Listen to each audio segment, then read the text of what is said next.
I got a text from Jeff asking if he can go first for credit pie. How do you feel about that? Yes, let him go. All right, Jeffrey, you're up. Because he's going to interrupt anyway. All right, so my credit pie, I'm going to go 60% to the defense. Yes. So the defense held our offense. We can only score, well, granted, they took 2 of our touchdowns back, but we could only score field goals, and our defense did a great job of keeping, even though they gave up some big plays, they did a great job keeping us in the game, even though that last touchdown. So that was 60. Then I'm going to go 30% to Jaden Daniels because, my God, I'm going to go 20% to Jaden Daniels. Because to throw that ball that beautiful on the line, it was amazing. So that's 80.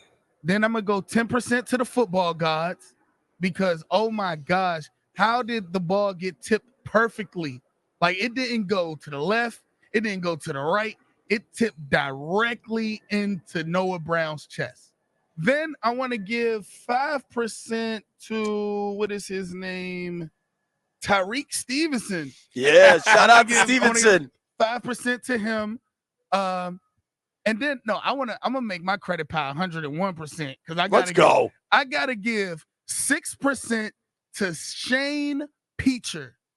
Shane Peacher is the fan that Tyreek Stevenson was telling to go to bleep home last night as the play got snapped. Fans, we are a part of these wins too, but Shane, shout out to you, bruh. That's Shout how out you to rep Shane it hard Peacher. or don't rep it at all. Oh, you know who speaking of good fans, you know who I met yesterday was Rusty in Delaware. Oh, you did? Yeah, he's cool as hell. Rusty's cool. Cool.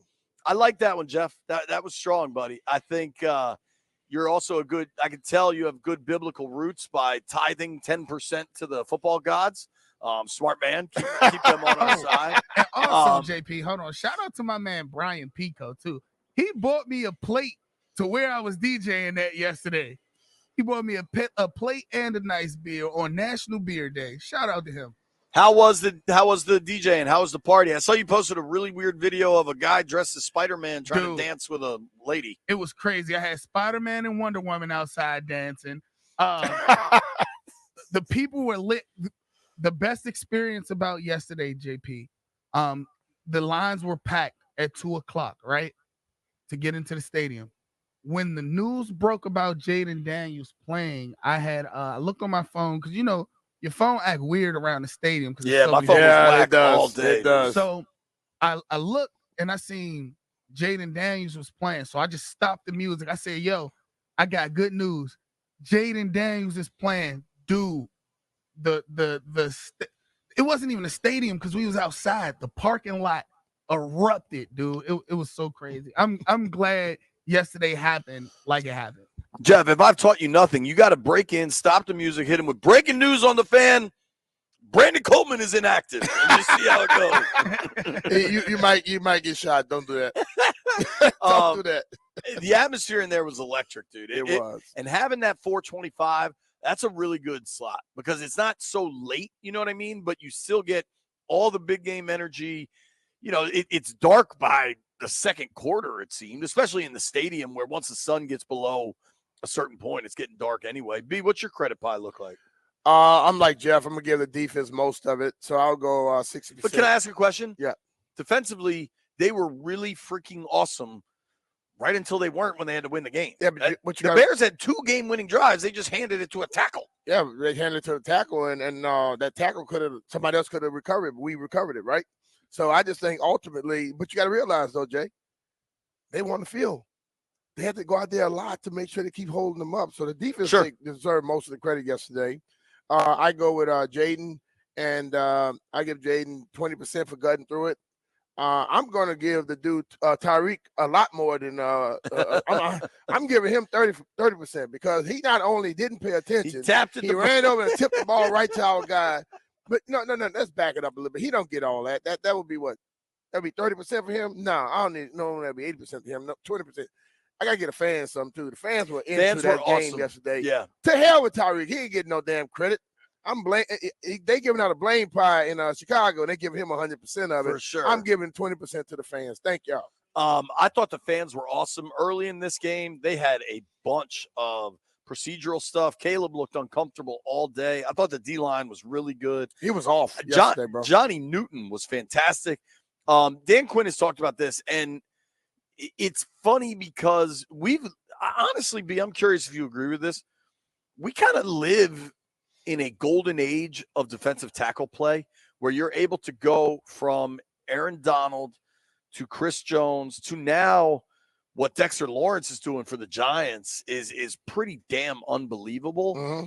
And in turn, I think when you have these DTs, these interior defensive players that are able to post crazy big numbers, it kind of changes maybe our appreciation of what more traditional defensive tackle play is. Fedarian Mathis, and Dan Quinn's talked about this a lot. Fedarian Mathis has been really good. And as you see Wagner and Luvu and even Chin in like a quasi-hybrid linebacker, Chin's role is kind of reminiscent of when they had Landon Collins in that Buffalo nickel role. Yeah. But like what Mathis is doing to create space for those dudes shouldn't go unaccounted for either. No. He's been really good. But Newton night has been real good too. You brother. saw like, okay, that's the dude they were talking about. Yeah. That's the dude that won Big Ten Defensive Player of the Year. How often in the Big Ten is the player of the year either offense or defense not coming from Ohio State, Michigan, Penn State? Yeah. It's normally them all the time. Right. I would guess it's one of those. I mean, I could be wrong, but if I had to guess, I imagine those are the majority. I do want to give the great Landini an opportunity. Landfill, what stood out for you last night? What's your credit pie look like? My credit pie goes to Tyreek Stevens. I'm giving him 100%. All of it? All of it. It was so fitting, though. He tapped the ball right to Noah Brown, bro. When they scored there, Caleb he turned and flexed to the sideline and stuff, and then when the kid Tyreek did his little thing, that was the most fitting ending of all. When the Bears scored that touchdown, it was like a top 10 most distraught I've ever been. They completely choked the game away. It was going to be a devastating loss, and then that Hail Mary was perfect. And all credit goes to the Bears on that one. They couldn't have possibly screwed that up anymore. It's true. So let's try to be honest about this. In the post Jack Kent Cook world, when everything sucked, I mean everything pretty much fell apart, right?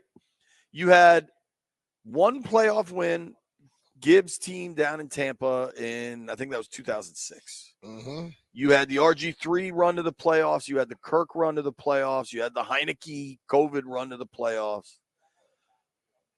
I think you can make a real argument of all that. That's not to say that week 17, 2012 wasn't incredible. Do you like that game? Wasn't incredible. Heineke diving for the pylon, even though they lost that game, wasn't incredible. And the stadium was empty. What a weird time of life that was. But I think you can argue in the last 25 years, no singular moment, no individual moment is better than last night. No.